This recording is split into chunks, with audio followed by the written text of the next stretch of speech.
उसने हार नहीं मानी। उसने अपनी सारी जिंदगी रोहन को मां और बाप दोनों का प्यार देने में लगा दी। नौकरी छूटने के बाद स्टेशन की इस चाय की टपरी ने ही रोहन की किताबों, उसकी स्कूल ड्रेस और उसके भविष्य का बोझ उठाया था। आज का दिन बाकी दिनों जैसा नहीं था। दिल्ली से आने वाली वीआईपी एक्सप्रेस प्लेटफॉर्म नंबर 1 पर आकर रुकी। एसी फर्स्ट क्लास के कोच से एक महिला बाहर उतरी। उसके महंगे डिजाइनर कपड़े है, आंखों पर चढ़ा डार्क सनग्लासेस और चेहरे का गुरूर स्टेशन की आम भीड़ से बिल्कुल अलग नजर आ रहा था। वह नेहा थी। 10 साल बाद दौलत की चमक और एक आलीशान जिंदगी में सब कुछ पा लेने के बाद उसे अचानक अपने उस बच्चे की याद आ गई थी जिसे वह कभी एक खस्ता हाल कमरे में रोता हुआ छोड़ गई थी।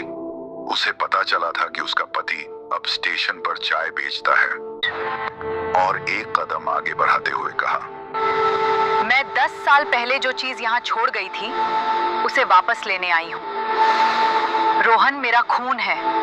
से अपना सिर उठाया। सामने खड़ी दीदी उस औरत को देखकर समीर के सीने में जैसे 10 साल पुराना एक गहरा घाव। डिजाइनर बैग खोला और नोटों से भरी एक मोटी गड्डी निकालकर टपरी के लिए गल्ले पर फेंक दी। मुझे पता है तुम्हारी हैसियत क्या है। ये पैसे रखो और रोहन को मेरे साथ जाने दो। मेरे पास अब वो सब कुछ है जो मैं कभी चाहती थी। मैं इसे दुनिया के सबसे अच्छे स्कूल में पढ़ाऊंगी। इसे वो हर ऐशो आराम दूंगी जो तुम 7 जन्मों में भी नहीं दे सकते। इसका भविष्य मेरे साथ। मुझे मत छूना, मेरे सिर्फ बाबा हैं। मुझे आपके गंदे पैसे और आपका स्कूल नहीं चाहिए। मैं अपने बाबा के साथ यहीं खुश हूँ। आप मेरी माँ नहीं हो सकती। मेरी माँ तो भगवान के पास है। मेरे बाबा ने मुझे बताया था आप बहुत बुरी हैं। आप मेरे बाबा को डांट रही हैं। चले जाइए यहाँ से। आह भरते हुए कहा। फिर उसने बाउंसर्स को इशारा किया। अगर किसी ने मेरे बेटे की तरफ एक कदम भी बढ़ाया तो याद रखना, मैं ये खौलता हुआ पानी तुम्हारे चेहरों पर फेंकने से पहले एक पल भी नहीं सोचूंगा। तनाव अपने चरम पर था। बाउंसर्स ठिठक गए। तभी स्टेशन के एंट्री गेट की तरफ से पुलिस के सायरन की आवाज गूंजने लगी और कुछ ही पलों में जीआर के स्टेशन इंचार्ज इंस्पेक्टर देसाई अपने 3 कांस्टेबलों के साथ भिड्ड को चीरते हुए वहां आ पहुंचे। उनके साथ स्टेशन का पुराना कुली रहमत चाचा भी था जो समीर को अपने बेटे जैसा मानता था।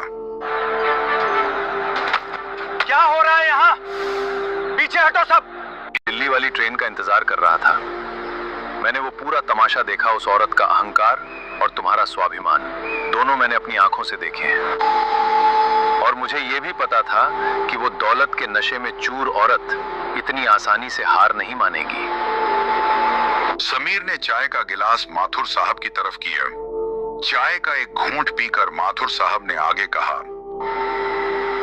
तुम जानते हो वो किसकी पत्नी है? वो इस शहर के सबसे बड़े बिल्डर सिंघानिया की पत्नी है। सिंघानिया के पास पैसा बहुत है लेकिन उसके दुश्मन भी उतने ही हैं। मैं सालों से सिंघानिया के खिलाफ केस लड़ता आया हूँ। आज उसकी पत्नी को मैंने धमकाते देखा, एक मासूम बच्चे और लाचार पिता को। तो मैंने ये तय कर लिया कि ये लड़ाई तुम अकेले नहीं लड़ोगे। समीर की आंखों में एक उम्मीद की किरण जागी, लेकिन फिर भी दिल के किसी कोने में एक खौफ था। लेकिन सर, वो बहुत ताकतवर लोग हैं।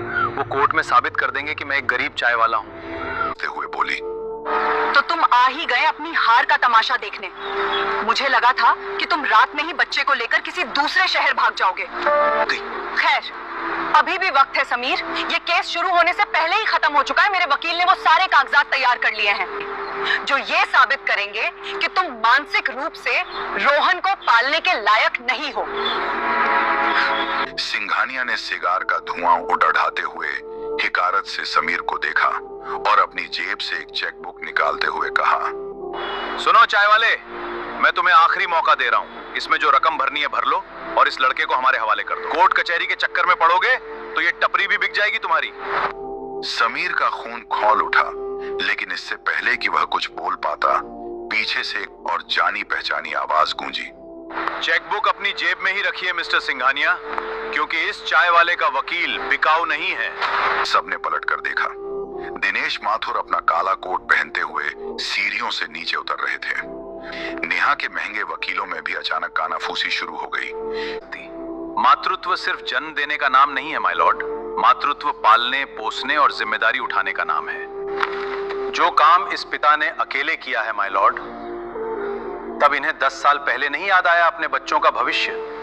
जज साहब ने दोनों पक्षों की दलीलें सुनने के बाद रोहन को अपने पास बुलाया। बेटा रोहन, जज साहब ने बहुत ही प्यार से पूछा, तुम किसके साथ रहना चाहते हो? क्या तुम अपनी माँ के साथ? भूखा नहीं सोने दिया, वो रात भर जगकर मेरी देखभाल करते हैं। वो आंटी मेरी माँ नहीं है, मुझे उनसे दूर मत करो वरना मैं मर जाऊंगा।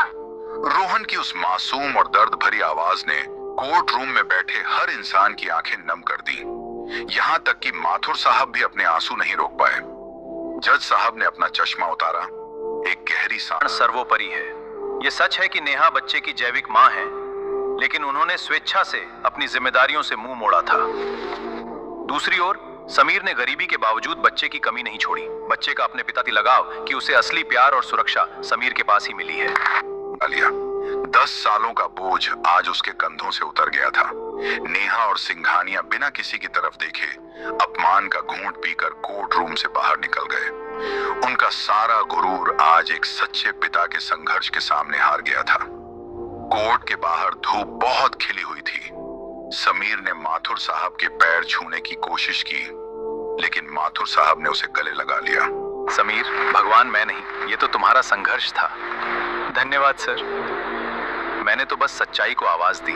अब जाओ और रोहन को एक बड़ा अफसर बनाओ। समीर ने रोहन का हाथ पकड़ा और स्टेशन की तरफ वापस चल दिया। उसकी चाल में आज एक नया आत्मविश्वास था। वह अब सिर्फ एक स्टेशन का चाय वाला नहीं था, वह एक ऐसा पिता था जिसने अपने प्यार के दम पर दुनिया की सबसे बड़ी दौलत को हरा दिया था।